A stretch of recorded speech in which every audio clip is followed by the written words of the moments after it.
Урматтуу журналисттер, бүгүн сиздер менен мен Атамекен партиясынын төмөндөгү демилгесин билдирип коюу үчүн жолугуп отурам. Түштүк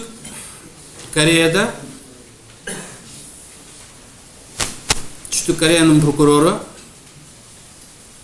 президент айымдын подругасын жана анын помощнигин суракка алды. Жана аларды күнөөлүү деп тапты. Президенттин импичмент кылганга азырынча киришкен жок. Президенттин иммунитети болгондугу үчүн, өзгөчө процедуралар талап болгондугу үчүн президентти суракка алган жок. Бирок президентти да суракка алабыз деп турушат. Ал айыптоонун негизи президент айымдын подругасы, анын помощниктери, алардын компетенциясына кирбеген иштерге аралашкан, мамлекеттик иштерди мындай чечкенге аралашып жардам берген деп айыптап жатат. Мен массалык маалымат каражаттарында да жогорку кеңеште дагы көптөн бери айтып келе жатам. Бүгүн бизде президент жана айлана чөйрөсү конституциядан сырт жол менен чектен чыгуу жана бийликти өзүн билемдик менен ээлеп алуу жолу менен өлкөнү башкарып келе жатат. Анын бир ачык белгиси катары Кыргыз Республикасынын конституциясынын 63-чү беренесинин 3-чү пункту.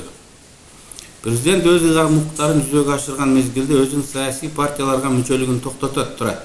Жана саясий партиялардын иштерине байланыштуу кандай гана болбосун аракеттерин токтотот дейт. Бул эл аралык стандарт боюнча эч бир партияга көз умдап да жан тартпаш керек.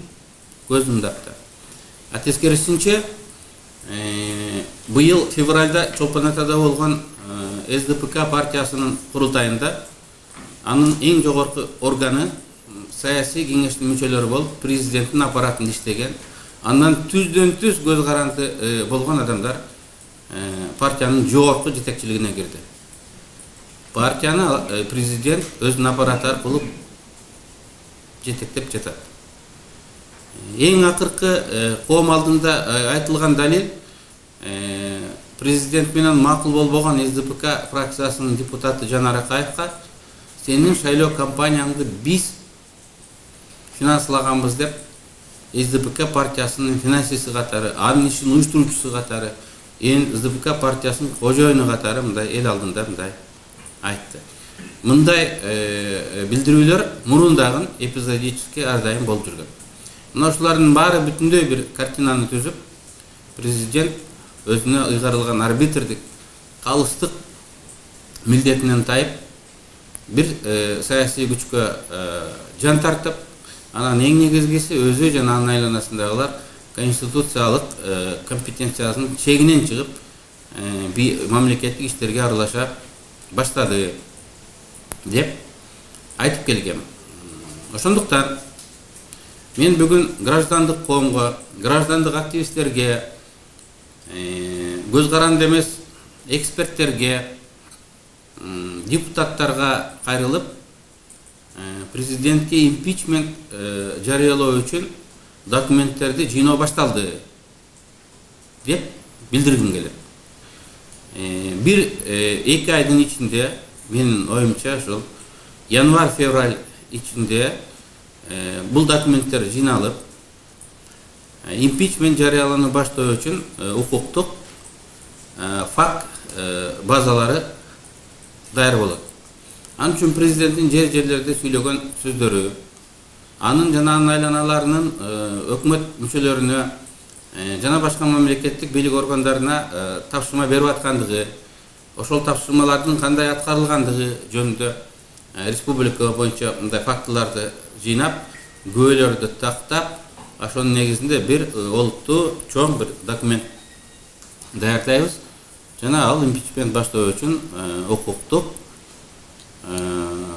ушул база укуктук негиз мындай болуп берет деп эсептейм. Бул ушул жаңы биздин демилгебиз мына ушундай. Экинчи, мамлекеттик кылмыш болуш керек да. бул мамлекеттик кылмыш болот, кызмат кылмышы болуп эсептелет. Механизмдери туурасында да айтып бериңиз, ишке ашырылган. Азыр бийликте турган президент кызматынан четтетилгенден кийин гана кылмыш жоопкерчилигине тартылышы мүмкүн. Президенттин аракетинде кылмыш белгилери болгондугу жөнүндө башкы прокурордун корутундусу менен бышыкталган Жогорку Кеңеш тарабынан кылмыш жасагандыгы жөнүндө коюлган айыптардын негизинде гана президент кызматынан четтетилиши мүмкүн. Президентти кызматтан четтетүү үчүн ага каршы күнөө коюу жөнүндө Кыргыз Жогорку Кеңештин чечими депутаттардын жалпы санын 3/1 кем эмесинин демилгеси боюнча жана Жогорку Кеңеш тарабынан түзүлгөн атайын комиссиянын корутундусу болгондо гана Жогорку Кеңештин депутаттарынын жалпы санын көпчүлүгү менен кабыл керек. Жөнөкөйлөнтүп айтканда 40тан кем эмес депутат жиналган материалдын негизинде Жогорку Кеңешке кайрылып атайын комиссия түзүлөт. Атайын комиссия иликтеп ошол коюлган дооматтарда кылмыш составы барбы жокпу ошону аныктап, анан ошонун негизинде генералдык прокурор Жогорку Кеңештин катышуусу менен президент кызматтан четтетилет жана андан кийин кылмыш жообуна тартылат. Биз дагы келечекте Кыргыз Республикасынын генералдык прокурору президенттен дагы башка бийлик органдарынан дагы көз каранды болбогон. Мыйзамдуулукту ыйык сактаган мындай органга айландырышыбыз керек. Бүгүн ал президенттин аппаратынын бир бөлүгүнө мындай айланып калды, тилекке каршы. Азыркы саясий реалдуулукта парламент импичмент жарыялоого жетиши мүмкүнбү? Импичмент бир күндө жарыяланбайт. Бразилияда 2 жыл аракет болду. Көчө кысым аркылуу, коомдук пикирдин кысымы аркылуу ал мындай ишке ашты. Бүгүн парламент 60 добуш бербесе, тиешелүү саясий кырдаал болгондо 60 эмес 70 дагы добуш берет деп мен ишенем. Болгон эле 60 керек. Ген прокурорду алмаштырыш керек. Кроме атамекен, есть еще какие-то другие политические силы, которые... Биз азыр документти даярдайлык, документ канчалык негиздүү болот. Анда кандай документ жыйналат, анан акыл эси бар, эл менен эсептешкен адамдар, мыйзам менен эсептешкен адамдар сөзсүз түрдө мен кол коюп берет деп ишенем. Кийинки мен Абдил Сегизбаевка, генералдык прокуратурага мындай тапшырма, кавычкада, өтүнүч.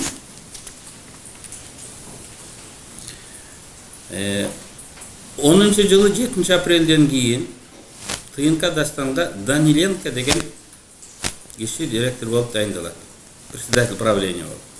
Ал правлениянын башчысы болуп дайындалганда заводдун эсебинде 94.826 миң сомдон ашык акча болгон.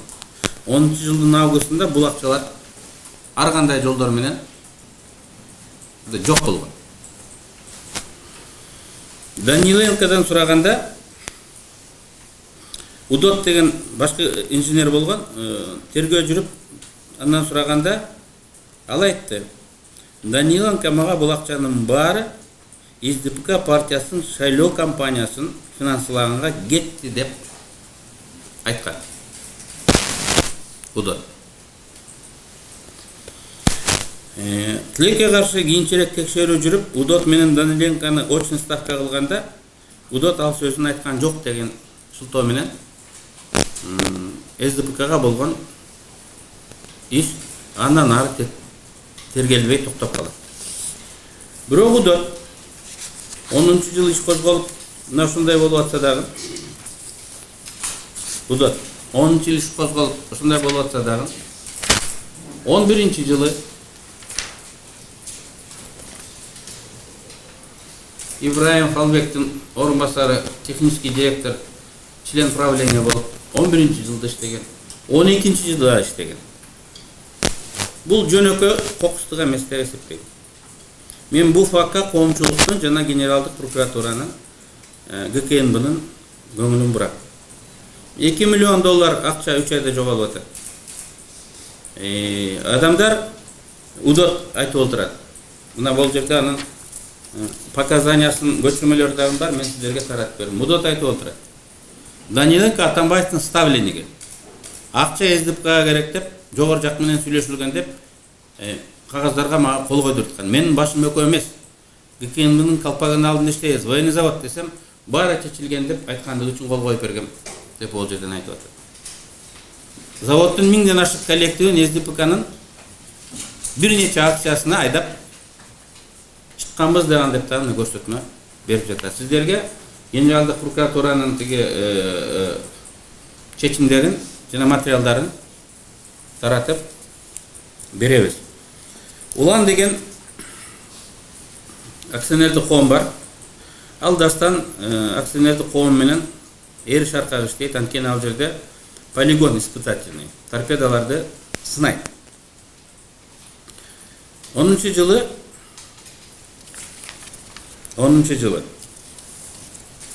Удот, Даниленко, Мосин деген жетекчилер макулдашып алып, уланга айтат. Ошол жерде специзделия, гироскоп жана релейные усилительные блоки на общую сумму 16 миллионов 920 тысяч сомов. Уландын складында бар экен, ошону Дастанга бекер бер деп макул кылат. Бекер берди. Анткени улан Шишовдук болот. Дастанды национализация кылгандай эле уланды да биз национализация кылышыбыз керек.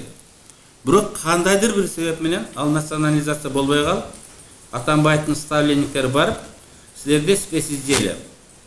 Торпеданын головкасына сала турган эмелер, изделияларда ошол бар экен, бизге бекер бергиле деп аларды көндүрөт. Кантип көндүрдү белгисиз. 13 миллион сомду ортомчу Сервиском деген фирмага которот. Сервиском уландан бекер алат, Бишкекке алып келип берет. 13 миллион сомду Дастан ага которуп берет. 13 миллион ошол бойдон жок. Ал уланга жеткен эмес. Бул боюнча да мен жана айткандай Удотко жана Даниленкога иш козголот. Бирок Удот кандайдыр бир себептер менен тергөөдө СДПКны сактап калгандыгы үчүн ага иш козголбостон, иш кетпестен тескерисинче чоңоюп 12-11 жылы правлениянын мүчөсү болуп иштеген. Бул өтө мындай шек жараткан кырдаал. Эми улан боюнча улан приватташтырыш керек эле. Улан национализация болуш керек эле. Атамбаев, анан Сегизбаев айтып атпайбы? Мегакомдун 51% эмне үчүн улутташтырылбай калды деп. Анын үчүн айтсам мен да билбейм. Аны Атамбаевден сураш керек дейм. Мен суроо бергим келет. Улан аскер заводунун Дастан менен тыгыз түздөн-түз байланышкан. Башка иши жок. Ал жерде только торпеда испытание болот. Шишокко тиешелүү улан заводу эмне үчүн национализация болгон жок? 100%. Национализация болуш керек эле. Бул тармак түздөн-түз Атамбаевдин көзөмөлүндө болгон, ал жооп берет эле. Бирок Атамбаев дайындаган адамдар, Албек Ибраев, кийин Василенколор, бекер национализация кылгандын ордуна 15 февраль 13 жылы BFG деген компания аркылуу уландын 50%, 50,48% акциясын сатып алышат. Акциянын саны 161.759 дана. 164 миллион сомго сатып алат. Ошондо бир акциянын баасы 1013 сом 85 тиын болот. Номиналдык баасы 6 сом 63 тиындык акцияны 1013 сом 85 тиынга кымбат сатып алат. Муну национализация кылып бекер алсак деле болот эле. Кийинчерээк дагы ДНК Дастандан бирөө карыз болгон 10 миллион сом. Анан ошол карыздын эсебинен 70 миң штук акцияны алат. Ал 140 42 сомдон тура келет. Аремасын көрүп атасыңар 10 эседен. Мейлі мана арзан алдық деп айтышы мүмкін, бирок номиналдык баасы 6,6 сом. Бұл эркин акция сатылбайт. Анткени ал завод Дастан менен жестко байланышылган. Өкөтең военный, өкөтең бир эле изделиянын үстүнөн иштейт. Мен улан акционердик коому улутташтырылбай калгандыгында коррупциялык жагдай бар деп шектенем. Аны бекер алгандын ордуна мамлекетке 160 плюс 10 кошкондо 174 миллион. Ошол кезде бул 4 миллион доллар болгон. Мындай акча коротулуп атат. Ушул жагдайда дагы коомчулук ГКНБ иликтеш керек деп эсептейм. Удоттун үстүнөн ошол кездеги ГКНБ дагы эмне үчүн алындай чоң кызматты ээлеп турат? Кызматтан бошоткула деп Албек Ибраимовго кат жазган. Мен сиздерге мындай таратылып берилди. Мамлекеттик коопсуздук кызматы да Албек Ибраимов 12-жылы кат жазган. Удот эмне үчүн бошобой отурат? Ал ишкананын пайдасына иштебестен тескерисинче ага каршы иштеп атат. Бир да Хабаза деген кишиге Дастан 3 миллион сом уктуруп койгондо аны ал апелляциялык мындай эме берген эмес. Көз жумуп койгон, макул болуп койгондо заводдун атынан. Ошондо мынакей 11-жылы 21 февралда уважаемый Албек Сабырбекович деп ошол кездеги заместитель начальника управления ГКНБ Кожогулов деген полковник жумуштан бошотулуп чететилсин деп жазып атат. Бирок ага карабастан 11-жылы аягына чейин 12-жылы да Албек менен теге чогуу Албек Ибраев менен тыйынка Дастанды башкарган деп мен майкандаган деп айтат элем. Ал боюнча ошол кезде депутаттарга, коомчулукка жана депутаттарга ошол жерде иштеген коллектив карылган. Анын копияларын мен сиздерге таратып бердим. Мен Дастан компаниясы Максим Деке болгон. Ал убагында ошо Шершов уланды алган экен. Солнечный беректи дагы бирөө алган экен. Койташтагы оздоровительный центрде дагы бирөө алган экен. Мына ошолардын баары 10-жылдан кийин ошондой болуп эле тарап кетти. Национализация боло турган уланды 74 миллион сомго сатып алдык. Торпеданы саткан, түшкөн акчанын баарын мисалы ушинтип тымтыраккайын чыгарып мындай таратып жоголуп, 1 жылдан кийин Албек заводду иш кылбай калды, контракт жок, мен эмне иш кыламын деп заводду таштап президенттин аппаратына жетекчисинин орун басары болуп келе бердим деп өзү мындай жарыялаган. Ал кризис менеджермин дегенде ошол май чыга турган, май кармай турган жерлерге барып иштеп, анан иш болбой калганда башка жака мындай которулат экен. Албектин мэр болуп келишин өкмөт тарабынан 70 миллион доллардан ашык жолдорду оңдоого Бишкекке бөлүнгөн гранттын келиши менен дал келип калышын дагы мен кокустук эмес деп эсептейм. Анан эми ошол грантты дагы президент мен бердим деп атпайбы. Аны өкмөт сүйлөш керек, өкмөт гарантия бериш керек. Алып келип депутаттардан сурап, урматтуу депутаттар 100 миллион доллар или 70 миллион доллар алып келдик. Ушуну кайка жумшайлык? Шаарыбызды оңдоп койбойлукпу? Кандай дейсиңер? Деп анан добуш берип бекиткенден кийин бериш керек. Жок, бердим деп койду, ошол жакка кетти. Мына ошунун өзү мен жана айткан узурпациянын элементтери бар деген ошого окшогон фактыларды биз мына 3 айда мындай талкпастан скрупулезно жоопкерчилик менен жыйнайбыз. Рахмат. Башка суроо болбосо. Что?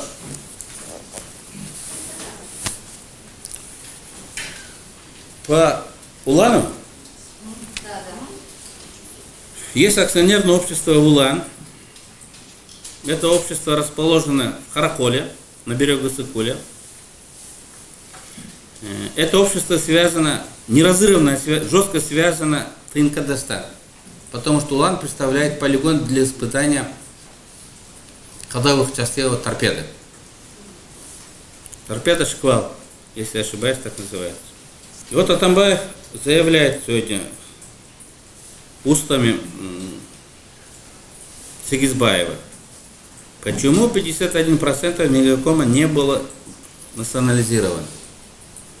И мы задаем вопросом, почему не было национализировано? Ведь именно Атамбаев, как первый заместитель председателя Временного правительства, отвечал за экономический блок. Именно он в 2010 году назначил руководителей ТНК Дастана. Акции Дастана были национализированы, но акции Улана подозрительным образом остался нетронутый. Хотя Улан принадлежал Шишову, то есть контролировался Бакиевым. Вместо того, чтобы национализировать, руководство Дастана решило приобрести у ОСО БФЖ 50,40% акций Улана в количестве 161 759 штук за 164 миллионов сомов. Ошонда каждая штука акции, каждая акция покупалась за 1013 сомов 85 копеек, когда номинальная стоимость была 6,5 сомов. Потом за счет долга было получено 70 тысяч акций за 10 миллионов сомов. Каждая штука акций обошлось тогда 142 сома. Вот разница вот колебается 10 раз. Акции Дастана не может свободно продаваться, это потому что военный завод. И цена, я думаю, реальная цена была намного ниже, где-то ближе к номинальной стоимости, я так думаю. Но самое главное, этот завод должен был национализирован, вместо этого какая-то часть акций, более 60% акций Дастан приобретает за 174 миллионов сомов. Тогда это было около 4 миллионов долларов. Я подозреваю здесь некую коррупционную составляющую. И настоятельно рекомендую Генеральной прокуратуре, ГКНБ исследовать это дело, а чтобы общественность контролировала ход этого вот расследования. Бумаги мы вам раздали. Сегодня была публикация о том, что конфликт между вами и Атамбаевым может быть, ну, так скажем, как третьими силами спровоцирован. Да. Вы можете как-то прокомментировать момент? Что это за третьи силы? Третьи силы могут быть только окружение президента. То есть вы подозреваете, что это они спровоцировали? Нет, я не подозреваю, я допускаю. Сам президент или его окружение. Речь не идет о личном конфликте. Речь идет о линии в политике. Когда президент и его окружение обвиняют людей, которые не согласны с ним, или которые имеют просто другую точку зрения, их обвиняют как врагов народа. Их хотят морально-политически уничтожить, подорвать их репутацию, преследуют, оказывает различные формы давления нажима путем преследования бизнес-партнеров, друзей, родственников и тому подобное. И это получает повсеместное распространение. Это не только президент. Любое его окружение, как клон президента, тот или Фарид. Фарид это, вот, ты некрасивый, посмотри вот в зеркало, какой ты плохой, ты вонючий. И своих оппонентов они обзывают. Они не ищут компромисса, они не ищут исправления. Они усугубляют свое положение. Ни один из них, даже вот этот несчастный, я так скажу, представитель президента в парламенте, он тоже не ищет мира. Они тоже жаждут там войны. только с теми, кто не согласен с президентом. Даже он возобновил себя вот хозяином положения. Даже он. Он должен молчать, должен доложить ситуацию. Когда будут вопросы, да, вот, он должен отвечать. А его поведение, вот, не надо искать третьих сил, они рядом с президентом. Президент обвиняет своих оппонентов, что они выполняют заказы Бакиева и Акаева. И своих оппонентов они называют реваншистами, бакиевцами и Акаевыми. Даже нас он подозревает, да, что мы с ним связаны даже вот экономически и финансово. А кто является правой рукой Атамбаева? Сапарий Сахов. Он работал при Бакиеве, сопровождал младшего Бакиева, Максима Бакиева, в 2010 году в апреле в Вашингтон. Презентовал его как преемника, как принца в Капитолии. И после свержения Бакиева, после народной революции, он еще на некоторое время находился в Вашингтоне с Максимом Бакиевым. Вот, самые близкие люди. Он сегодня является правой рукой Атамбаева, как он сам выразился. Другая рука кто? Сегизбаев.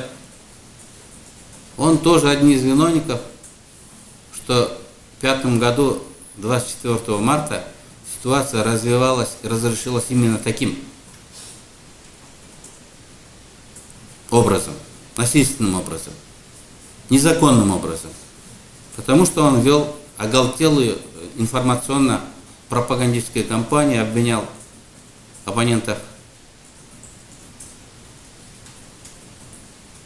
Акаева, так же, как и сегодня. Эльбузарлар, враги народа, Тигндеймдай. И КТР тогда служил роль катализатора, вот, провокатора. И сегодня КТР выполняет такую же вот роль. И этот Адиль Сегизбаев, который был до конца Акаева, он был пойман восставшим народом в этом здании, и он был избит. Он забыл эту историю. Хорошо, что они не бросают своих хозяев, находятся до конца. Я думаю, это один из хороших качеств. Но к чему они привели прежних своих хозяев? Я думаю, если для них это не важно, но для страны, я думаю, что это очень важно. Народ должен не забыть эту историю. И эти товарищи должны извлечь из этого полезный урок. Урок не для себя, а для страны. Запросы, которые раздали, там кто-то говорит, что Даниленко говорил, что деньги за штат выводятся с целью финансировать предвыборную кампанию КК. По вашему мнению, почему Генпрокуратура в 2011 году в это время не довела до конца это расследование?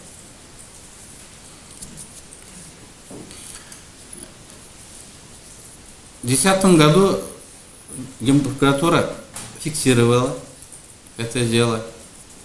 И тогда генеральным прокурором был Байболов. И потом только на основании показания Удота решили, что деньги не были выведены для СДПК. Хотя почему-то Удот не был привлечен к уголовной ответственности. Даже несмотря на настоятельные просьбы ГКНБ, он находился несколько лет в составе руководства Дастана. И я думаю, что, как сказал Атамбаев, если гечпе бары отчелать, я думаю, что сегодня вот пришло время отчитаться за все.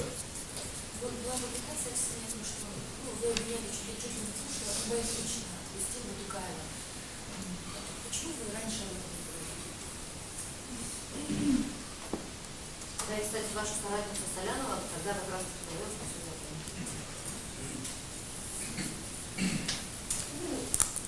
Я вам скажу, где было нарушение. Я вам скажу, где нарушен закон.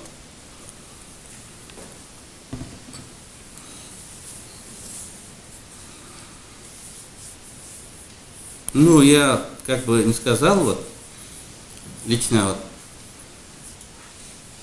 Атамбаев освободил. Но он был в курсе, он не воспрепятствовал. В этом смысле я говорю, что он был замешан. Он потом сожалел, что вовремя не мешался в это дело, используя все свои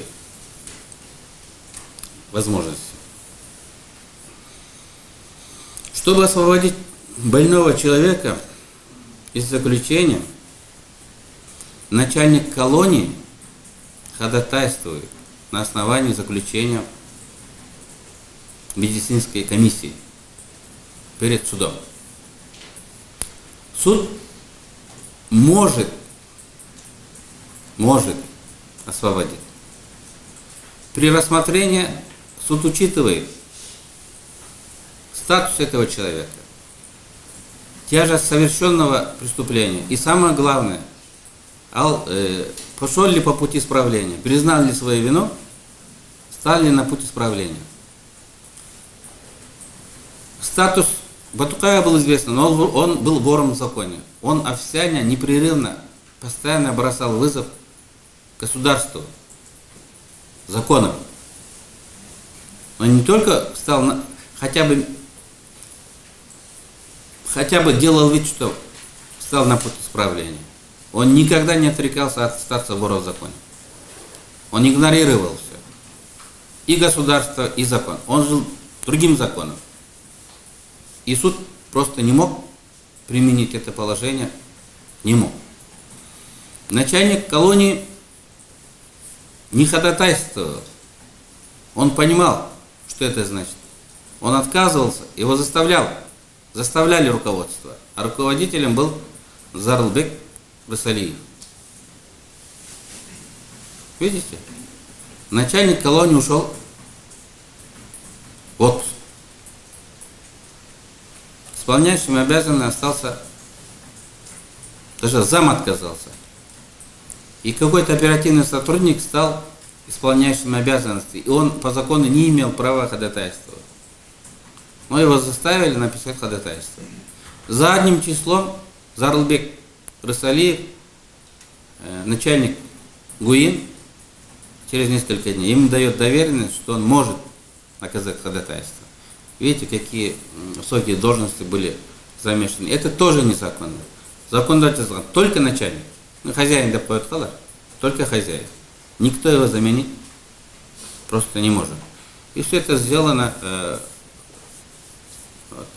кыргызча жасаганда задним числом доверенность какому-то рядовому сотруднику и тому подобное. И суд принимает неправильное, неправосудное решение.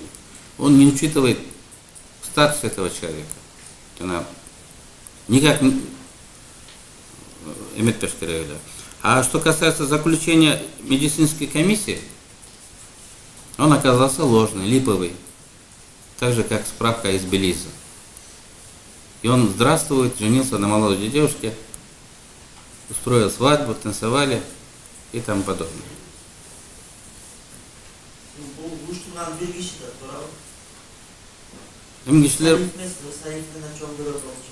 Сабдан, Акипре Сабдан Турамдай ойда айтып атат, Рысалиев емес, судья емес. Эми мындай алып караганда, вот формально баары мындай закондуу да, эми үчүн Генпрокуратура законно дейт. Формально карасаң баары законно дейт. Заключение бар. Эми өзү чуркап жүрөт министр, все нормально. ГУИН генерал өзү ходатайство этип доверенность берип чуркап жүрөт. Хотя я думаю, что это было нарушение. Начальник бериш керек эле. Сот чечим чыгарды. Формально сот чечим чыгарды. Сот не должен был принимать такое решение. Я думаю, я разделяю подозрения журналистов, что здесь люди замешаны большие. Последняя надежда, тем более вы все переносите Нет. на весну, Я еще в начале сентября заявил, что мы выходим из конституционного поля. Задача депутатов и здоровых сил общества вернуть ситуацию в рамках Конституции. И, как я сказал в прошлый раз, попытка импичмента – это один из крайних мер для возврата в Конституцию. Если не келиш керек, да? Если не келиш керек. Этот процесс, импичмент, за 2 месяца редко бывает. Да? Но нужно изучить документы, собрать документы, обосновать. Самое главное, чтобы общественность разделяла это обвинение, чтобы общественность верила этим обвинениям. Это обвинения не должны быть надуманными, искусственными. Если такие, я уверен, что мы соберем достаточное количество показаний и документов. Это видеопоказания, это письменное показание, различные свидетельские показания, это публикации, это различные поручения письменные аппарата президента, которые противоречат закону о бюджете, которые противоречат постановлениям правительства, но тем не менее, которые выполняются.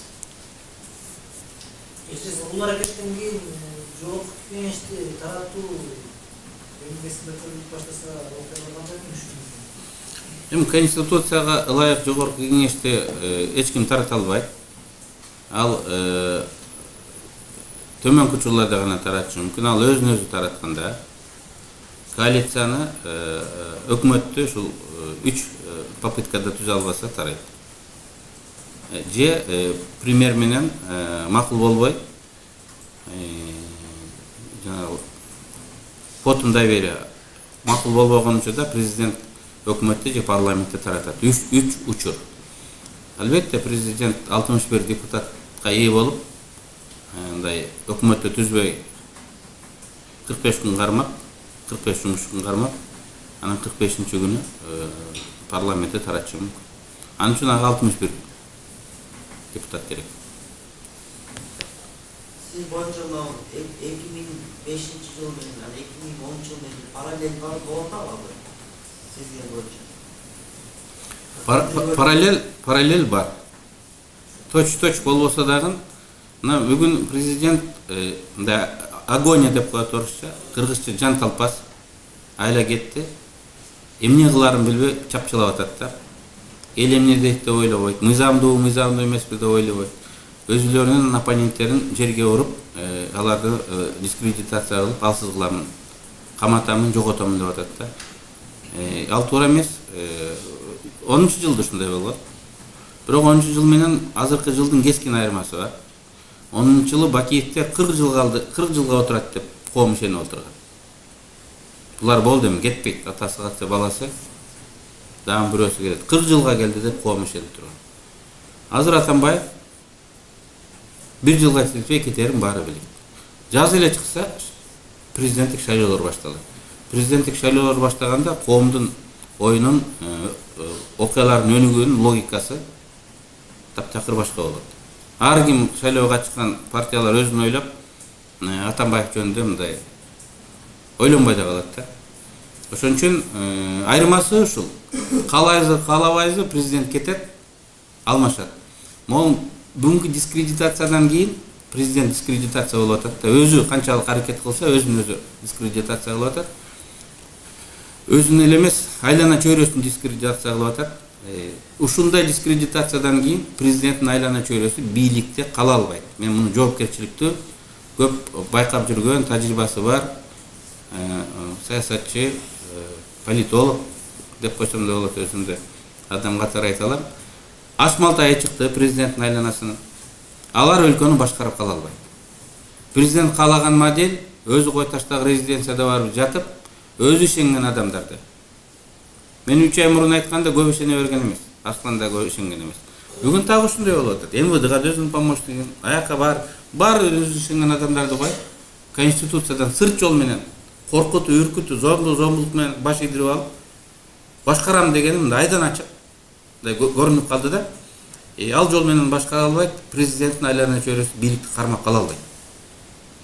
Президент bir жылдан кийин бийликтен кете турган болсо, процедура жана импичмент жарыяоо процедурасында жылга чейин узарышы мүмкүн деп атасыз. Анда бул киши кеткенден кийин актуалдуулугун жоготпойбу? Актуалдыгын жоголбойт, бул кийинки президенттерге да сабак болот. Биз кеткенге чейин кол жыйнап калышыбыз мүмкүн. Жана документтер жыйналганын өзү мына коомго биз жөн айтпайбыз, андай папкаларды алып келип, адам укугу боюнча, мамлекеттик башкаруу боюнча ар кандай эксперттер көргөзүп туруп, документтер менен, фактылар менен далилдеп, коомдук угууларды да кылабыз да. Биз ошол Түштүк Кореяда ортагы подругасы мамлекет ишке аралашып коюптур деп соттоп атат. Ошонун айпадына жазып койгон экен. Мындай. Мен ага жолуктум, мен айпадта эмне жазылат эми? Ошол күндөлүктө болуп жазылган да. Ошонун негизинде иш козгоп атат. А бизде ким сотту башкарып атат, ким таможняны башкарып атат, ким акимдерди коюп атат, ким жолду куруп атат, ким тендерлерди курировать этип атат, элдин баары билет. Биз тиешелүү эмелерди, материалдарды мындай жыйнай алабыз. Прокуратура эгер кирише турган болсо, аны таап чыгыш жеңил эле. Президент жолдорду курировать этип атпайбы? Андай кылгыла, мындай кылгыла. Жолдордун маршруттарын аныктап атпайбы? Андай эмес, мондай кетсин депчи. Бияка кетсе 100 миллион доллар ашкыч болуп атат, бияка кетсе мындай арзан болуп атат. Анан эми ушуларга мындай жооп бере турган убакыт келди. Биз билишибиз керек, мындай кожоюн жок биздечи, хозяин. Жөн эле ал кыл деген. Баары мыйзам чегинде, мыйзам Конституцияда көргөзүлгөн органдар тарабынан жасалыш керек.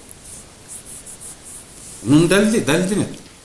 Бул эң негизгиси бул сабак болот. Кийинки келе тургандарга, мындай жасаса болбойт турбайбы, эртеге кечпи жооп берет экенсиң. Мен кылмыш кодексинин негизинде Атамбаевди сөзсүз камап жиберебиз деп мындай камалып кетет деп мындай көрөгөчтүк кыла албайт. Но бул моралдык, саясий жоопкерчиликтен качып кутула албайт. Кудай буйруса өзү айткандай кылмыш жоопкерчилигине да тартып калышы мүмкүн. Жанын калыбына турган баш мыйзам буга кандай таасир этиши мүмкүн? Буга таасир эте албайт. Анткени бул нормалар ал жерде өзгөртүлгөн жок. Анан эң негизгиси Атамбаев кетет. Бул однозначно. Анын окружениясы бийликти кармап кала албайт, көзөмөлдөр. Бул однозначно.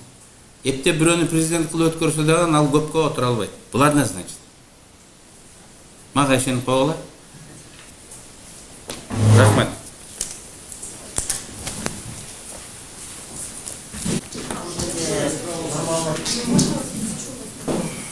Я соберу там за 3 месяца. Там должны быть указаны пост объявления, чень, вот,